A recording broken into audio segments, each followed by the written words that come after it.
का? तो लाल भडक तापलेला कोळसा जर आपण उघड्या तळ हातावरती घेतला तर तळ हाताला काय करतो?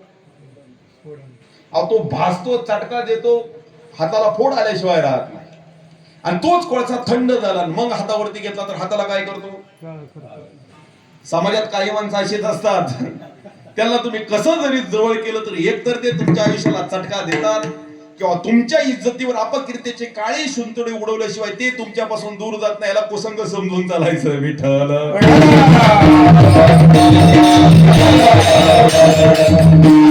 उदाहरण देत आहे. त्यांचं सुरुवातही कठीण असते, शेवटी कठीण असते.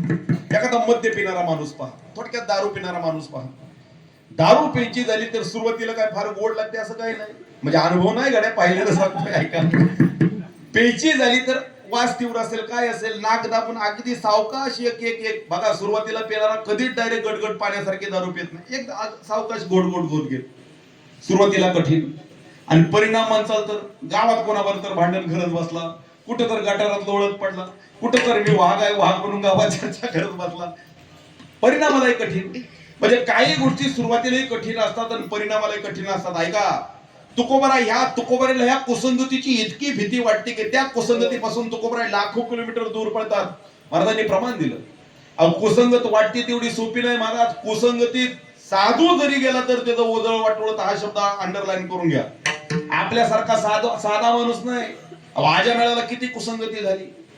एका क्षणाचं महाराज त्यांनी कुठं त्या रस्त्यावर कुठं मैथून बघितलं, परिणाम झालं. ब्राह्मण असताना नको त्या योनीत पडायला सुरुवात झाली.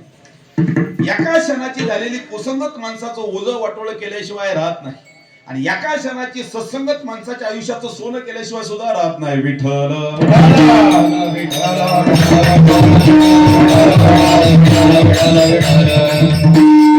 सरळ सांगू का, समाजात जगत असताना तुम्ही कोणाही महत्वाचं नाही, तर आयुष्यात जगत असताना तुम्ही कोणत्या जागेवर त्यात हे फार महत्वाचं. आयुष्यात जगत असताना तुमची जागा चुकली तर तुम्ही लाख मोलाचे असू द्यात किंवा चांगल्या घरात जन्माला आलेला असू द्यात, तुम्हाला समाजात अजिबात किंमत नाही. मी पटवून देतो तुम्हाला, थोडे लग्न सरायचे दिवस आहेत. संगत पटवून देत असताना जागा किती महत्वाची असते ऐका. महाभारतात एक सप्तपदी येऊन जाते. आपल्याला एक शुभमंगल सप्तपदी संसारातली माहिती आहे, पण आमची परमार्थातली सप्तपदी ऐकून जावा. महाभारतात व्यासमुनी सप्तपदी सांगतात, सताम साप्तपदम मैत्री. संतांसोबत तुम्ही 7 पावलं चाला. ती सप्तपदी व्यासमुनी आमच्या समोर उभा करतात. का संतांसोबत 7 पावलं चालायची? पटवून देतो तुम्हाला. ज्ञानोबराय आळंदीतून निघतात, खाली कुठं जातात ज्ञानोबराय? पंढरपूरला. दरमदल पुणे सासवड तसंच पंढरपूरला जातात. तुकोबाराय देहूतून निघतात, पंढरपूरला जातात. निवृत्ती दादा, एक नाथ महाराज, मुक्ताबाई, निळोबराय सगळे काही संत पंढरपूरला जातात. म्हणजे इथं कीर्तनाला आलेल्या प्रत्येक माणसाला पंढरपूर माहित आहे, हो का नाही? हात वरती करा बर, कोणाकोणाला पंढरपूर माहित नाही त्यांनी. सगळ्यांच्या ओळखीचा आपली दिंडी असते मला पंढरपूरला आहे का? सगळ्यांच्या ओळखीचा पंढरपूर आहे. मग संतांची संगत 7 पावलाची मी गणित सांगतो कशी सप्तपदी. थोडक्यात आता आपली दिंडी जात असेल पण आपण ज्ञानोबरायांकडून चालतोय असं समजा. ज्ञानोबराय आळंदीतून दर मजल करत करत निघाले. आपल्याला जवळचा ज्ञानोबरायांचा मुक्काम कुठला? थोडक्यात फलटणचा. फलटण माहिती आहे सगळ्यांना? डायरेक्ट पंढरपूर गाठायचं. फलटण. ज्ञानोबराय फलटण मध्ये आले. आपल्या गावातला एक माणूस डोळ्यासमोर आला. रस्त्याने चालता चालता कोणी नजर वर जरी करून बघितलं तर आई माईवरून शिव्या दिल्याशिवाय पुढे जात नाही. तुझी हिंमत कशी झाली माझ्याकडे बघायची? झाले शिव्या सुरू. अशी गावात नाही, प्रत्येकाच्या घरात सुद्धा असतात. एक सेकंदाचं त्याला पटलं नाही तर लगेच आई माईचा उद्धार करायला सुरुवात करतो. म्हणजे कमीत कमी 5 मिनिटांमध्ये कमीत कमी 2 तरी आई माईवरून शिव्या येणारच गड्या. काय काय तर बसताना पण देतात आणि उठताना सुद्धा देतात. बऱ्याच वेळा आम्हाला अनुभव येतो. आता आपली सवय असते, फोन आला, जय हरी, रामकृष्ण हरी. एकदा मला फोन आला, हॅलो, मी म्हणलं रामकृष्ण हरी. तिकडून शिवी आली, जायला महाराजालाच लागला वाटतं. म्हणजे माणसाच्या तोंडात कधी शिव्या येतील कळून येणार आहे. तो बऱ्याच तर सांगतात, कथेच आवडते बोल हिंग शिर मिथ्या बोल. आमच्या जीवेला तसं फार आवडतं. मग ऐका, तो शिव्या देणारा माणूस रस्त्याने चालता चालता कोणी नजर वर जरी करून बघितलं तर आई माईवरून शिव्या देतो. समजा तो माणूस ज्ञानोबरायांचं दर्शन घेण्याकरता फलटणला गेला. ऐका संगत किती महत्वाची. सताम साप्तपदम. दर्शनाच्या रांगेमध्ये उभा राहिला. 4-5 माणसं, 500 माणसांची रांग. अर्धा किलोमीटरची रांग हळूहळू हळूहळू कापत कापत कापत तासाभराने ज्ञानोबरायांच्या रथाजवळ आला. पादुका जवळ येणार. 500-500 माणसं, 50 माणसं राहिलेले आहेत. पण पादुका जवळ काय असते? गर्दी जास्त असते. परिणाम त्या गर्दीमध्ये त्याला 2-4 वारकऱ्यांच्या लाथा लागल्या किंवा 2-4 माणसांच्या त्याला धक्काबुक्की झाली.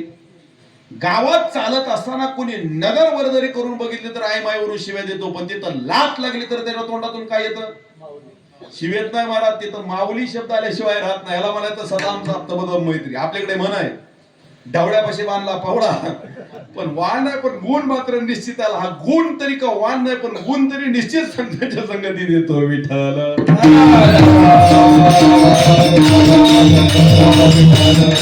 अजून जागेचं महत्व सांगू का? आता सप्ताह चालू आहे म्हणून अगदी मोकळं बोलतो.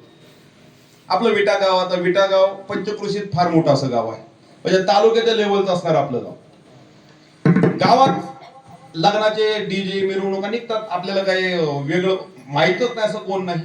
समजा आपल्या घरातली मिरवणूक डीजे वाज, लग्नाचं सराईत आली, आदल्या दिवशी गाव पाया पडली, गावदेव, घरातला डीजे निघाला. आपल्या घरातल्या तरुणांनी चौकांमध्ये गर्दी केली, डीजे वाजायला लागला. वाजणारा डीजे हळूहळू तरुणांचे हातपाय हलायला लागले. आता वेगळं आमंत्रण द्यावं लागत नाही, बऱ्याच वेळा इंनाच्या आवाजावर नाचणारे आम्ही गडी बघितले. परिणाम असा झाला की डीजे वाजायला लागला म्हणून आपल्या घरातली तरुणी किंवा आपल्या घरातला तरुण त्या डीजेच्या गाण्यावरती आनंदात जल्लोषात कसंही वेडवाकडं नृत्य करून नाचायला लागला. आनंद आहे, आनंद उत्सव करायची काहीतरी जागा.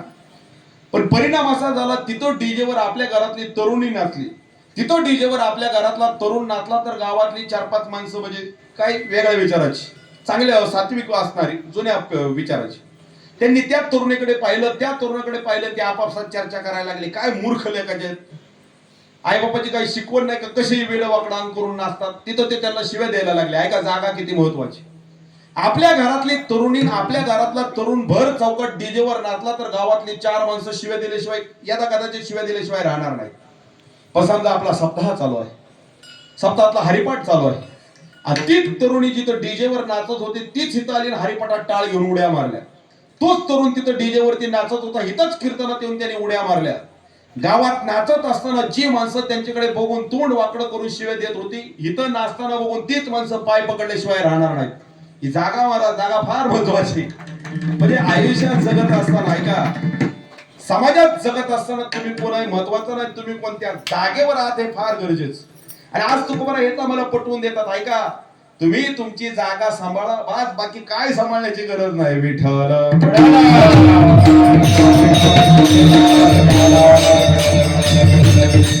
चोरा ते करावा उपदेश, आपला अभ्यास असेल तो शिंदळीच्या मागे वेचिता पावले, होईल आपले तिच्या ऐसे.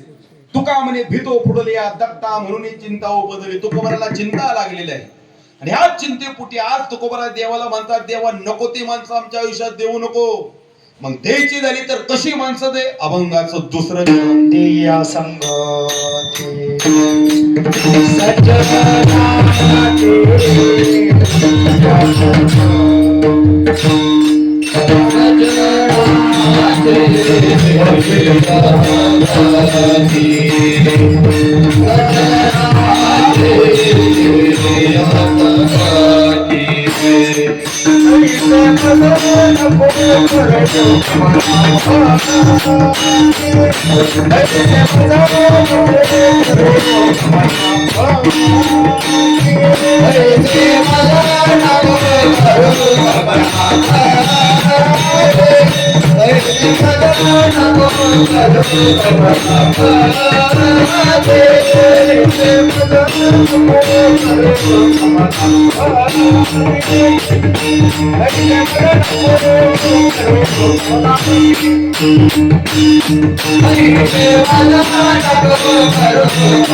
Jai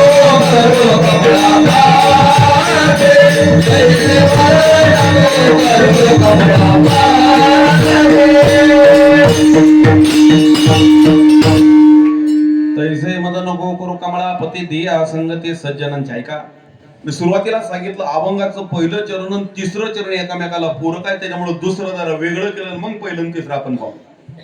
आयुष्यात जगत असताना कुसंगती माणसाला काहीच कामाची नाही. ऐका, समाजात जगत असताना आपण अशा माणसासोबत संगती करावी की ज्या माणसासोबत राहिल्यानंतर आपलं काहीतरी चांगलं होईल. त्या सुफी संतांचं एक वाक्य आहे, आयुष्यात माणसं जोडत असताना किंवा मित्र जरी करायची झाली, मैत्री जरी करायची झाली, तर मित्र ऐसा करे जो भक्ती करे मंदिर साथ आ जाए. मित्र ऐसा करे जो भक्ती करे मंदिर साथ आ जाए. मदिरा पान तो कोई भी मूर्ख व्यक्ती सिखा देता है. आणि तो जोडीदार करायचा झाला तर असाच जोडीदार करा की त्याच जोडीदाराने आपल्याला मंदिरात बोट पकडून न्यावं. असा मित्र करावा. एक तरी आपला मित्र वारकरी माळकरी धारकरी असावा. यत्र नारीस्तु पूजनते रमनते तत्र देवता तत्व शिकवणारा असावा. चांगल्याला चांगलं वाईटाला वाईट म्हणणारा आपला मित्र असावा. नाहीतर अलीकडचं कलियुग आहे महाराज, तिथं वाट दाखवणाऱ्यापेक्षा वाटा नावणाऱ्यांची संख्या वाढली. समाजात एक घटक असा आहे, त्याला वाटत नाही तुमच्या लेकरांनी टाळ घेऊन भजन करावं, गाथा वाचावी, ज्ञानेश्वरी वाचावी. समाजात एक घटक असा आहे, त्याला वाटतं तुमच्या पोरांनी मांस मदिरा सट्टा जुगार ह्याच्या नादी लागावं. त्यांनी स्वतःच्या आयुष्याचं ओझं वाटोळं करावं, त्याच्यासोबत तुमच्याही आयुष्याचं ओझं वाटोळं करावं. नाही का, अलीकडच्या काळात बघा रोजची घडणारी उदाहरणं आहेत. समाजात एक घटक असा आहे, इथं चांगल्याला कायम मारत पाठीमाग, खोट्याची फार मोठी जाहिरात, चांगल्याची ऐका ऐका कलीचे महिमान असत्या सिरदले जन पापा देते अनुमोदन करते हिळन संतान. इथं नको त्या मार्गाकडे लावण्यासाठी बऱ्याच मशनरी माणसं काम करत आहेत, बरेच संघटना काम करतात, पण चांगल्याकडे नेणारा फक्त एकच आणि तो म्हणजे आपला वारकरी संप्रदाय. विठ्ठल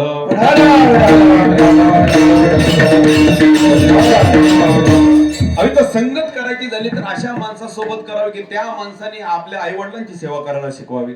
त्या माणसाने बोट पकडून आपल्याला मंदिरापर्यंत घ्यावं. नाहीतर अलीकडचं कलियुग आहे महाराज, इथं दारूच्या एका घोटासाठी मैत्रीपणाला लावणाऱ्या मूर्खांची संख्या आजही कमी नाही, कालही कमी नव्हती. आपल्या मैत्रीसाठी एक तरी घोट घ्यावा लागतोय गड्या. तो एक घोट एका बाटलीकडे कधी एका खांब्याकडे कधी जातो कळून सुद्धा येणार नाही. अहो, आम्हाला आमंत्रण नसतं अलीकडच्या काळात. अलीकडच्या काळात नको त्या गोष्टीला जास्त प्रमोशन दिलं जातं. कधी 500-500 किलोमीटरचा प्रवास राहिला, आता येतानाच गोष्ट, कधी 500-500 किलोमीटरचा प्रवास राहिला तर त्या युट्यूब वरती, आता युट्यूब सगळ्यांना आता एखादं कीर्तन जरी बघायचं झालं तर त्या कीर्तनात मला जाहिरात लागते. त्या जाहिरातीला स्किपही करता येत नाही, पुढेही ढकलता येत नाही. आणि ती जाहिरात आमच्या पुढे येते ना आम्हाला म्हणते जंगली रमी प्यावं ना महाराज. माझं नाव नीलम रवी जाधव आहे. त्या जंगली रमीवर खेळू खेळू मी 2-4 लाख रुपये कमवले. मग तुम्ही काय करा, तुम्ही आमच्यासोबत जुगार खेळा, तुम्ही आमच्यासोबत सट्टा लावा, 2-4 कोट्याचं कर्ज तुमच्यावरती कारण घ्या, फाशी लावून मारा, जंगली रमी प्यावं ना. अहो, इथं वाईट गोष्टीला परावृत्त नाही का. एक समाजात एक घटक आहे, इथं चांगलं शिकायला फार दिवस जातात, वाईट शिकायला अजिबात वेळ लागत नाही. एखादा अभंग पाठ करायचा झाला तर अर्धा तास लागेल, पण 2 शिव्या शिकायचं म्हणले तर 2 सेकंद फार झाले. इथं नाव कमवायला मला आयुष्य घालवावं लागतं, नाव कमवायला आयुष्य घालवावं लागतं, घालवायला 1 सेकंद पुरा झाला. समजा आता 11ला 5 मिनिटं कमी परत मी वेदांताची चिंतन मांडली. यावत जीवे सुखम जीवे ऋणम कृत्वा घृतम पिवे भस्मीभूतस्य देहसे पुनरागमन कोता 4 वाक मांडला. सर्व एव जगत ब्रह्मा विष्णुमय जगत तुकोबाराय मांडले, आपले वेदांत मांडला. आणि शेवटच्या 5 मिनिटात जाता जाता 2-4 आई माईवरून शिवाय देऊन खाली उतरलो. तासाचं केलेलं 5 मिनिटामध्ये महाराज मोडून जाईल. इथं आयुष्यात म्हणजे साधं माझं मत आहे, इथं मोठा बंगला बांधला फार सोपं, 4 भिंती उभा केल्या घर बांधणं फार सोपं, पण त्या घराचं घर पण टिकून ठेवणं फार कठीण महाराज. कठीण योगा होणी शेम उकले होतो शेम. इथं एखाद्या माणसाला मी तुझ्या सोबत आहे म्हणणं फार सोपं, पण एखाद्या माणसाचा पकडलेला हात आयुष्याच्या मरणाच्या दारापर्यंत पकडून ठेवणं फार कठीण. आणि समाजात एक घटक असा आहे का, इथं जगत असताना आपल्यातले परकेन परक्यातले आपले ओळखून जगणं फार गरजेचं. आणि तुकोबार हेच आम्हाला शिकवतात. उगाच नको त्या माणसाच्या नादी लागून आयुष्याचं ओझं वाटोळं करू नका. मग तैसे मद नको करू कमळापती देया संगती सज्जनाची. त्या देवाला विनंती करायची, देवा द्यायची झाली तर अशी माणसं दे की ती माणसं आम्हाला चांगलं काहीतरी करतील, नाहीतर ते एकटं ठेवलं तरी काय हरकत नाही. विठ्ठल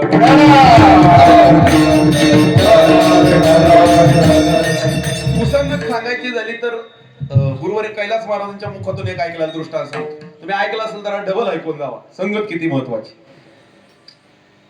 आयुष्यात जगत असताना जागा किती महत्वाची असते. आपला हिंदू धर्म आहे महाराज. ऐका, हिंदू धर्म आपला उत्सव प्रधान संस्कृती आहे, उत्सव प्रधान.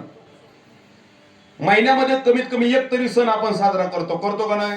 नुसती दीपावली साजरी करत नाही, वसुबारस, धनत्रयोदशी, भाऊबीज, म्हणजे एका सणात 4-4-5-5 सण आपण साजरे करतो. आम्ही मृत्यूचा सोहळा साजरा करतो, आम्ही जन्माचा सोहळा साजरा करतो. रामनवमी, कृष्णाष्टमी, वामन द्वादशी, नृसिंह जयंती, ज्ञानोबरायांचा कार्तिकी सोहळा, तुकोबरायांचा फाल्गुन बीज, नाथ महाराजांची फाल्गुन षष्ठी. संतांचे हे वाढदिवसाचे सोहळे नाही, संतांचे जाण्याचे सोहळे आहेत आणि भगवंताचे येण्याचे सोहळे आहेत. म्हणजे आम्ही जन्माचा सोहळा साजरा करतो, आम्ही मृत्यूचा सोहळा साजरा करतो. म्हणजे प्रत्येक गोष्टीत आम्ही आनंद शोधण्याचं कारण पाहतो. आमचं धर्मच आम्हाला तो शिकवतो. आयुष्यात जगत असताना माणसाने असं जगावं. महाभारत सांगून जातं, माणसाने दिवस एवढा चांगला घालवावा, दिवस येणं तत्कुर्यात येणं रात्र सुखमोसे. ऐका, एवढं लक्षात घेऊन जा. जगताना कसं जगावं? दिवस येणं तत्कुर्यात येणं रात्र सुखमोसे. दिवस एवढा चांगला घालवा की रात्री अंतरुणावर पडल्या झोप लागली पाहिजे. नंतर अलीकडे तुम्ही जाऊन थोड्या विटामध्ये जाऊन सर्वे करा, सगळ्या मेडिकलमध्ये, आणि मेडिकल वाल्याला जाऊन फक्त विचारा की सगळ्यात जास्त गोळ्या कोणत्या विकल्या जातात. ते 2च गोळ्यांची नावं देतील दादा. कोण? एक बीपीच्या आणि दुसऱ्या झोपेच्या. इथं बीपीची गोळी खाल्ल्याशिवाय दिवस चालू होत नाही, झोपेची गोळी खाल्ल्याशिवाय आमची रात्र संपत नाही. महाराज आमच्यावर दुष्काळ. महाभारत सांगून जातं, दिवस एवढा चांगला घालवा, रात्री अंतरुणावर पडल्या झोप लागेल. दिवस येणं तत्कुर्यात येणं रात्र सुखमोसे. आता पुढचं पाऊल, अष्टमासे न तत्कुर्यात येणं वर्षा सुखमोसे. 8 महिने एवढं चांगलं कष्ट करा की पावसाळ्याच्या 4 महिने घरात बसून जरी राहिला किंवा चातुर्मासाला जरी गेला तर उद्या काय खावं टेन्शन नसलं पाहिजे. अजून पुढचं पाऊल, पूर्वी वैसी तत्कुर्यात येणं वृद्धा सुखमोसे. नवे तरुणपणी एवढं दिमागात घालवा की म्हातारपणात काळजी नसली पाहिजे, माझं आता कसं होईल आणि माझं कसं ओझं वाटूळ होईल. आणि महाभारत सगळ्यात शेवटचा पर्याय सांगतं, यावत जीवन तत्कुर्यात येणं शेण प्रत्यक्षणम सुखमोसे. आयुष्याचा विचार करत बसू नका. आयुष्यातला प्रत्येक सेकंद एवढ्या सुखात घालवा की बास उद्याची तमा नसावी, पाठीमागे गेल्याची हमी नसावी. विठ्ठल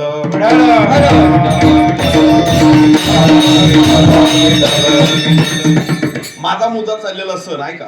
प्रत्येक गोष्टीत आपण सण साजरे करतो. मला वाटतं इथं माझ्या सकट सगळ्या पुरुषांना, आपल्या पुरुषांच्या नावावर 2च सण पेटंट आहेत. कोणते? आपले सण, ठरलेले सण. एक शिमगा आणि दुसरा बैल पोळा, एक रांगवान, दुसरं बॉम्बला, तिसरं काहीच करू नका. पण बाकीचे सगळे सण महिला मंडळाच्या नावावर. मग ऐका, मी एक सणाची गंमत सांगतो. महिला मंडळाला एक साधा प्रश्न विचारतो, ऐका. आयुष्यात जगत असताना जागा किती महत्वाची. नागपंचमीचा सण तुम्ही साजरा करता का सगळ्याजणी? काय करता नागपंचमीला तुम्ही सगळ्याजणी? तुम्ही बोलला तर मला अजिबात राग येणार नाही. आमच्या गावातल्या महिला वारुळाला जातात, तुमच्या तिकडं. आमचे तर मेल्यावर जातात, तुमच्या तिकडं. मग आपलं सारखंच आहे, अजिबात काळजी नाही. बोलला तरी मला अजिबात राग येणार नाही. ऐका, नागपंचमीला तुम्ही सगळ्याजणी काय करता? दिवसभर उपवास असतो भावासाठी. वारुळाला जाता कशासाठी? वारुळ उकरायला, पाडाय नाही, मग दूध वाटायला, पूजा करायला. ऐका, काय म्हणून वारुळाची पूजा करता? महाराज वारुळाची पूजा करत नाही, मग त्या वारुळात राहणाऱ्या नाग देवतेची पूजा करतो. काय म्हणून नागाला पूजलं जातं? भाऊ म्हणूनच ना. बाप लेक म्हणून कोण पूजत नाही. ऐका, भाऊ म्हणून पूजलं जातं. सणाची गंमत ऐका, जागा किती महत्वाची. काय सणात गंमत असेल महाराज? इंग्लिश महिने बदलतात पण मराठी महिन्यातली वृद्धी तिथी किती झाली तर तो त्याच दिवशी सण येतो. हा फक्त एक सण त्या टायमिंगला येतो, 14 जानेवारीला ठरलेला मकर संक्रांत. तो कधी बदलत नाही. ऐकून जा. परिणाम असा झाला, नागपंचमीला तुम्ही त्या वारुळाची पूजा केली, भावाला दूध पाजलं. नागपंचमी नंतर मला वाटतंय काय तिथीची क्षय वृद्धी असेल, 10-15 दिवसातच एक लगेच दुसरा सण येतो. कोणता? घरी जाऊन महालक्ष्मी कॅलेंडर बघा. नागपंचमी झाली की कधी महाराज रक्षाबंधनात सण येतो, दुसरा कोणता सण येत नाही. आता नागपंचमी कोणाचा सण आहे? नागपंचमी भावाचा सण आहे. रक्षाबंधन कोणाचा सण आहे? भावाचा सण आहे. नागपंचमीला तुम्ही वारुळाला गेला, नागदेवतेची पूजा केली. रक्षाबंधनाचा सण आला आणि वारुळात राहणाऱ्या तुमच्या भावाने विचार केला, 5-25 वर्ष झाले माझी विट्याची ताई, माझी विट्याची लाडकी बहीण न चुकता मला दूध पाजायला येते, पण एकदा सुद्धा गड्यात तिच्याकडे राखी बांधायला गेलो नाही. यमदाची राखी चुकून द्यायची नाही. ऐका, म्हणून तो वारुळात राहणारा तुमचा भाऊ, तो किंग कोबरा, राखी बांधाय करता तुमच्या घरी रक्षा पौर्णिमे दिवशी आला तर कोण कोण बांधल राखी? हात वरती करा, माझ्याकडून 1 रुपया बक्षीस घेऊन जा गड्या.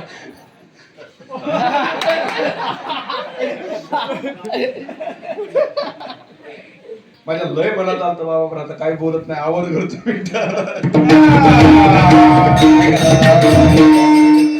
रक्षाबंधना दिवशी महाराज जरी नागपंचमी दिवशी भाव म्हणून पूजला आणि तो रक्षाबंधना दिवशी भाव म्हणून राखी बांधायला तर आम्ही राखी बांधणार नाही का? जागा आहे का? गमक आहे का? ज्ञानोबराय सांगतात दांड्याची नाही घाये, नाग जोपर्यंत वारुळात आहे तोपर्यंत आमचा कोण भाऊ, वारुळात आहे तोपर्यंत आमचा भाऊ. भगवान शंकराच्या पिंडीवरती निघाला महादेव म्हणून पूजा करू, त्या बाळूमाच्या तळावरती निघाला मामा म्हणून भांडारा टाकून दर्शन घेऊ. पण एकदा का महाराज त्याने ती जागा सोडली, इकडं तिकडं दुसरीकडे दिसला तर दांड्याची नाही काय लाकूड टाकून महाराज मारल्याशिवाय राहणार नाही. जागा जरा लक्षात असू द्या. म्हणजे आपण कोण आहे त्याला महत्व नाही, आपण कोणत्या जागेवर आहोत हे फार महत्वाचं. हे तुकोबरांच्या लक्षात आलं. अहो भलत्याच्या नादी लागून भलत होण्यापेक्षा, सलत्याच्या नादी लागून सलत होण्यापेक्षा चांगल्याच्या नादी लागून त्या देवाच्या जवळ जाणं कधी चांगलं. विठ्ठल सप्ताह कशासाठी करायचा? उगत पैसा जास्त झाला म्हणून सप्ताह करायचा, आम्हाला काम नाही म्हणून आम्ही इथं आलो असं अजिबात नाही. कोण आहे ती घरामुच्या कशाला काय ज्याचा त्याला नाही धंदा, माने पाचेरता नव्यावरून कैसे ती लोकप्रियतेसाठी. अहो मान मिळावा पैसा मिळावा म्हणून आपल्या दारात कोण येत नाही. तुकोबारा स्वतःच्या पत्नीला सांगतात, गाथा वाचताय तुम्ही, त्यात 5 स्त्री भ्रातर संवादाचे अभंग आहेत, पती पत्नीच्या संवादाचे. त्यातला पहिला अभंग तुकोबारा पत्नीला सांगतात, माणसाला जरा नीट बोलत जा. आपल्या दारात येणारी माणसं काही पैसा मिळावा मान मिळावा म्हणून येतात, मग ऐशी येते लोकप्रियतेसाठी. आपल्यातून त्या भगवंतात लाखो किलोमीटरचं अंतर आहे, ते कुठं ना कुठं कमी व्हावं, त्यांनी आम्हाला जवळ करावं, आयुष्यात सुख मिळावं, त्यासाठी आपण इथं येत असतो.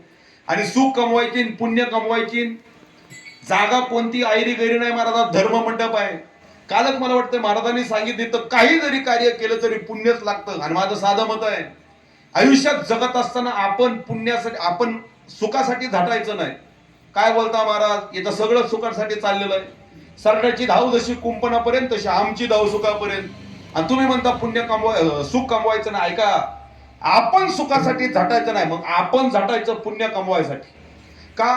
ज्या माणसाच्या बँकेमध्ये पुण्याची ठेव जास्त असते त्याला सुखाचं व्याज आपोआप मिळत राहतं, त्याने घरी निवांत बसून राहिला तरी. पण ज्या माणसाच्या बँकेमध्ये पापाची ठेव जास्त असते त्याला इच्छा नसली तर दुःखाचे हप्ते भरावे लागतात. आणि नाही हप्ते भरले की बँकेवाले येतात आणि साहित्य ओढून नेतात. मग तसं मारिती तोडीती झोडीती निष्ठुर यमाचे किंकर होऊ झालं. असं होण्यापेक्षा त्या भगवंताचं त्या संतांच्या संगतीत राहणं कधीही चालं. का? नित्य सज्जन संपर्कात विवेका देव जायते, चंद्र तिथे चंद्रिका, शंभू देत अंबिका, संत तेत विवेका, असणे की जय विठ्ठल.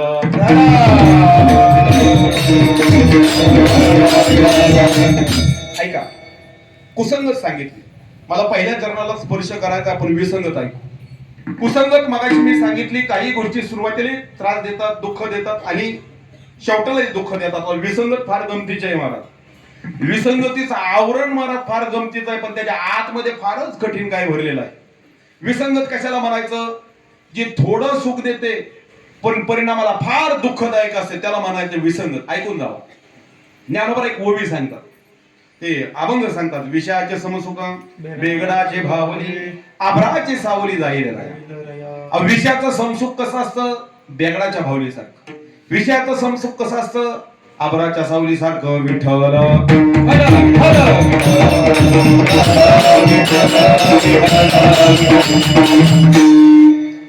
समजा आता आपला 5वा-6वा दिवस आहे. येणाऱ्या 2-3 दिवसात महाराजांचा काल आहे. काल्याचं कीर्तन सुरू झालं, दुपारच्या 11:30 वाजल्या. 11:30 वाजता या मंडपावर ढगाची सावली पडली. तुमच्याकडे सावलीला काय म्हणतात? ढगाच्या. आमच्याकडे शिरवळ म्हणतात. सगळं सारखंच आहे गड्या. पण तुम्ही बोलला तरी मला काय, माझं काय ताण बिन अजिबात घेऊ नका. ढगाची सावली 11:30 वाजता इथं पडली. ती सावली आपल्याला म्हणते का तुमचं कीर्तन उरकून घ्या, तुमची पंगत उरकून घ्या, मग मी निवांत जाते? अजिबात नाही. अहो एका मिनिटाच्या वरती सावली कोणाची झाली नाही, ती कायम बदलणारी असते. विषयाचे समसुख आभराची सावली. विषयातील सुख मला त्या ढगाच्या सावलीसारखं असतं. ते दिसायला देखणं दिसतं, पण त्याच्या पाठीमागं फार तप्त उन्हासारखे चटके सहन करावे लागतात. दुसरं उदाहरण, बेगडाची भावली. बेगड कशाला म्हणायचं? आपण बैल पोळा साजरा करतो. बैल रंगवल्यानंतर बैलांच्या शिंगाला जो चकमकी कागद लावला जातो त्याला काय म्हणायचं? बेगड. ऐका बेगडाची गंमत. ज्ञानोबराय अभंग लिहितात जवळजवळ 750 वर्षापूर्वी. 750 वर्षापूर्वी ज्ञानोबराय बेगडाच्या भावलीचं उदाहरण देतात. काय झालं? एका लहान मुलाला घेऊन त्याचे वडील यात्रेमधून निघाले. यात्रेमधून चालता चालता एका त्या लहानशाची त्या बेगडाच्या भावलीवर नजर गेली. बेगडाची भावली म्हणजे जुन्या काळी प्लॅस्टिकच्या रबरच्या भावल्या नसायच्या. शेणा मातीचा कापसाचा एखादा गोळा केला जायचा आणि त्याला बेगड लावून भावली केली जायची.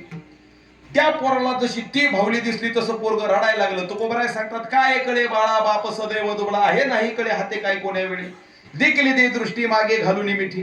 त्या पोराला काय कळायचंय बापाच्या खिशात पैसा आहे का वेळ चांगली आहे. त्या पोराला काय कळायचंय रात्र चांगली का दिवस आहे. अजिबात नाही. जे डोळ्याला आवडल ते रडून मागणार. परिणाम पोरग रडायला लागलं, पप्पा मला ती भावली हवी. बाप म्हणला, अरे बाळ्या कुठं त्या भावलीच्या नादी लागतो, ते दिसायला वरून देख नाही पण आतमध्ये काय भरलंय तिच्या, शेण आणि मातीच भरली. पोरग म्हणायचं, नाही नाही पप्पा बाबा मला तीच भावली हवी. अरे बाप म्हणायचं, मूर्खासारखं करू नको, ते दिसायला देख नाही पण आतमध्ये शेण आणि मातीच भरली. पोरग शेवटी हट्टाला पेटायचं. पोरग म्हणायचं, हे बघा बाबा, केली तर तीच भावलीच असते, आणली तर तीच भावली, दुसरी भावलीच नको मला. शेवटी पोरगा, तुम्ही दुसरीकडे जाऊ नका, मराठी भाषा वळण तशी वळते ऐका. शेवटी बाप पोरासमोर हात बोलवायचा, काय तुला करायचंय खरं गाड्या. शेवटी पोरग भावली, पप्पा त्या वडील भावली घेऊन द्यायचे. पोरग नाचत घरी यायचं, माझ्या पप्पानी भावली आणली. लहानिकाचा स्वभाव जे डोळ्याला आवडल ते मागायचं आणि दुसरा स्वभाव जे हातामध्ये येईल ते तोंडात घालायचं. खेळता खेळता ते पोरग ती बेगडाची भावली तोंडात घालायचं. परिणाम तोंडातील लाळ आणि तोंडातील थुंकी, कागद वाला व्हायचा, कागद निघून जायचा आणि पोराच्या तोंडात काय जायचं, शेण आणि माती. ज्ञानोबराला बारक पोरग सांगायचं, ज्ञानोबराला ह्या पोराचं सांगायचंय. विषयाचे समसुख बेगडाची भावली, आबराची सावली जाईल राया विठ्ठल.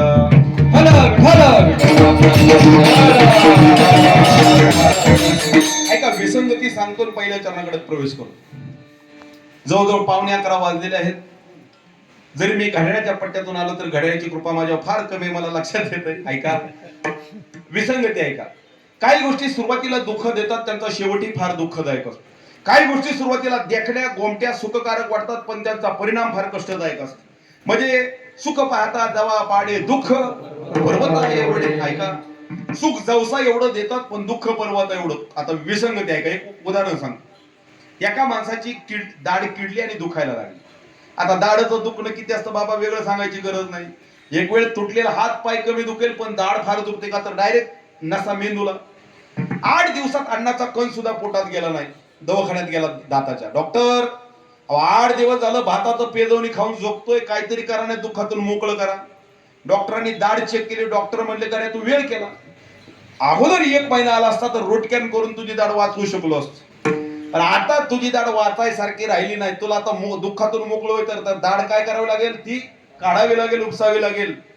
तुम्हाला काय करायचंय ते करा पण मला दुःखातून मोकळं करावं, फार दुखतंय. दोघांचा काय व्यवहार ठरला. डॉक्टरांनी त्याला भुलीचं इंजेक्शन दिलं, त्या गादीवरती तो झोपला. डॉक्टरांनी दाढ काढायसाठी लागणारी अवजारं, पकड, चमचा काय उचललं. आता कोणती दाढ डॉक्टरांनी काढायला हवी, मुळात कोणती काढायला हवी हा प्रश्न विचारणं माझं मूर्खपणाचं लक्षण. किडलेलीच काढायला हवी. पण डॉक्टरांनी काय केलं, किडलेल्या दाढाच्या डाव्या बाजूचा एक चांगला दाढ उपसला. परत किडलेल्या दाढाच्या उजव्या बाजूचा एक चांगला दात उपसला.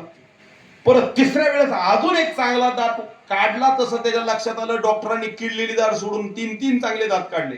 हा म्हणला, डॉक्टर राव चाललंय काय तुमचं, किडलेली दाढ राहिली आणि चांगले 3 उपसायला लागला, काढायला लागला. डॉक्टरांनी दिलेलं उत्तर मला इथं अपेक्षित आहे का, विसंगत कशाला म्हणायचं. डॉक्टर म्हणाले, मूर्खा तू डॉक्टर आहे का मी डॉक्टर. तुम्ही डॉक्टर आहात, मग तुला काय कळतं यातलं. अरे किडलेली दाढ काढायची पण ती किडलेली दाढ काढायसाठी रस्ता नको का. ऐका, रस्ता करायसाठी राहिले एकटेच दाढ डॉक्टरांनी काढले तरी मला देणं घेणं नाही, पण कधी ना कधी किडलेली काढतील. आता विसंगत आहे का, एक किडलेली दाढ काढाय पुरतं सुख, पण राहिलेले चांगले एकटेच चांगले दात जातील एवढं दुःख माणसाला विसंगतीत भोगावं लागतं. विठ्ठल. एक वेळ माणसाला लांब असलेली माणसं जेवढी त्रास देत नाहीत पण नको ती माणसं आयुष्यात असल्यावर फार सलग राहतात. पायात किंवा डोळ्यात एक कचरा तिनका जरी गेला तर महाराज जो जसा अक्का लक्ष महाराज तिकडं विचलित करतो, आयुष्याचं सुख उपभोगू देत नाही. तसं आयुष्यात अशी विसंगतीवान माणसं आयुष्याला सुखमय अजिबात होऊ देत नाहीत. आता ऐका, तुकोबाराय तर किडलेल्या दाढाचं बिडाचं उदाहरण देत नाही. तुकोबाराय उदाहरण देतात. तुकोबारायसारखं उदाहरण द्यायला नादच कोणाचा करायचा नाही. तुकोबाराय संगतीचं उदाहरण देतात पण तुकोबारांनी पाचर टाकावी तर तुकोबारांनीच टाकावी. एक चीर सुद्धा तुकोबाराय ठेवत नाही. संगती सांगत असताना तुकोबरांनी मित्राची संगत सांगितली असती, पण प्रमाण तुकोबरांचं भंगलिया चित्ता नाही कशाने साधिता. आई वडिलांची संगत सांगत नाही तुकोबराय, ते नातं थोडं वरचं जातं. मग इथं संगत सांगत असताना तुकोबराय का नाजूक नात्याला स्पर्श करतात. ऐका, आयुष्यात जगत असताना पती पत्नी असं नाजूक नातं, ह्या नात्याला दुसऱ्या कोणत्या नात्याने तुम्ही गुणाकार भागाकार करू शकत नाही. कैलासवासी नामदेव आप्पा शामगावकरांची तुम्ही बऱ्याच जणांनी कीर्तन ऐकले असेल. मी आप्पाचे जवळजवळ वयाच्या 5व्या 6व्या म्हणजे जसं कळतोय तशी कीर्तनं त्यांच्याच मांडीवर त्यांच्याच ऐकत आलो. आप्पांची बरीच उदाहरणं डोळ्यासमोर उभा राहतात. त्यातलं एक नाजूक नात्याचं उदाहरण सांगतो. ऐका, राग येऊ देऊ नका, मराठी भाषा आहे गड्या आणि त्यात फार तुम्ही तयार आहे, त्याच्यामुळे मी माफी मागून त्याचं उदाहरण देतो. इथं मराठी भाषा जशी वळवल तशी वळते. ऐका, नाजूक नातं किती पती पत्नीच काय झालं या ऐकलं असेल तर आज माझ्या संगतीसाठी महत्वाचं ऐकून जावं.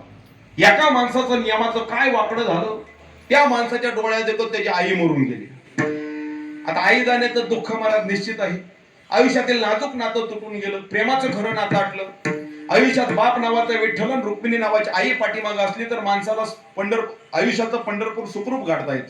रुक्मिणी निघून गेली, आई निघून गेली, रडायला लागला, माझी माय गेली, माझी आई गेली.